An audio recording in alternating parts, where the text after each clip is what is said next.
Hey everybody, this is Mo from Educast EG and you're listening to our new podcast, Educast Interviews. In this podcast, I'm joined by ELT professionals in interviews where they suggest answers to questions and practical solutions in language teaching and learning. In today's show, I'm joined by the language teacher, the teacher trainer, the technology trainer and educational technology consultant, Nik Peachey. Hey Nick, how's it going? Everything's good, Mo. How are things with you? I'm great, thanks. Ready for our questions? Sure. Okay. Since our topic today is about technology in education, what do you think is meant by tech ed? That's a really good question and one that a lot of people don't really think about. They think of educational technology in terms of the internet, but really educational technology has been around for far longer, especially in languages. Things like CAL, or what used to be known as computer-assisted language learning, have been around since the 60s and earlier. Lots of technology that we think of as recent, such as video conferencing platforms like Zoom, have actually been in use for well over a decade. Anyway, to get back to the question, I suppose most people now think of EdTech as being learning that takes place through some sort of digital device. Well, that's interesting. Yet, teachers as well as learners face numerous issues with technology in both teaching and learning. What are some of these issues?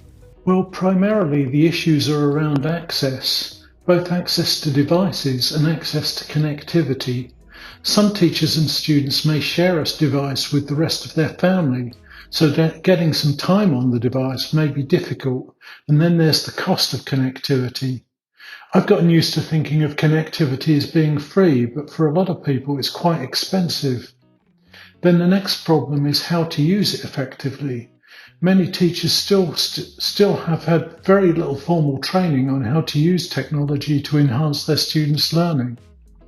The pandemic has moved many teachers forward a lot, but there's still a lot to learn and technology is changing quite rapidly. Yeah, I can relate. I've been there before. But, as you know, problems always has solutions. What about some of your recommended solutions for these issues? How can teachers and learners overcome these problems? Well, the issue of access is one of the most difficult to overcome because really it's an economic problem. I do think, though, since the pandemic, more governments have started to invest in and improve access to a wider percentage of the population. Devices are also getting cheaper, so there is some hope there. As for the issue of training, I think that's something that teachers can address themselves if they have internet access. There's a lot of freely published materials on blogs and various websites, as well as a lot of low-cost and free courses that teachers can take. During the pandemic, there were so many free webinars that it was almost impossible to attend them all. I'd also like to see a much stronger focus, though, on the use of technology in formal teacher training and the delivery of teacher training courses through technology. That would really help, I think, with many of the issues. Talking about apps and tools, what are your 3 top apps or tools for teaching online? My favourite at the moment is Telegram. I've just finished writing a course on Telegram. I think it's a great and really versatile tool. I always thought it was just a messenger app for sending text messages, but it's so much more. You can deliver webinars, build blended learning, host communities, teach remote classes, and even start your own news channel, and it's free and runs on very low bandwidth. I have an EdTech and ELT news community that I host on Telegram. You should check it out. My second one is Genially. Genially is a great tool for creating beautiful, dynamic and interactive presentations, and I use it to build all of my online learning materials for the remote classroom. You can get a free account that's really usable and use the Genially templates to build all kinds of e-learning from presentations to quizzes and infographics. Then you can add video and audio to them and share them with your students. My last favourite isn't really an app, it's a digital format, and it's infographics.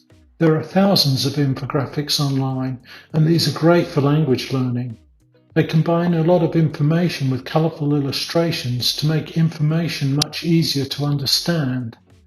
I design a lot of lessons around these. They're great for lower levels because the illustrations make them so much easier to understand than just texts, and students can learn a lot from them. If you want to find one for your next lesson, just go to Google Images and type in a topic followed by the word infographic.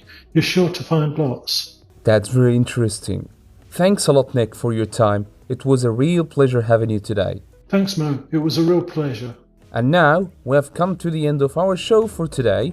Thanks for listening, everyone, and see you in another episode.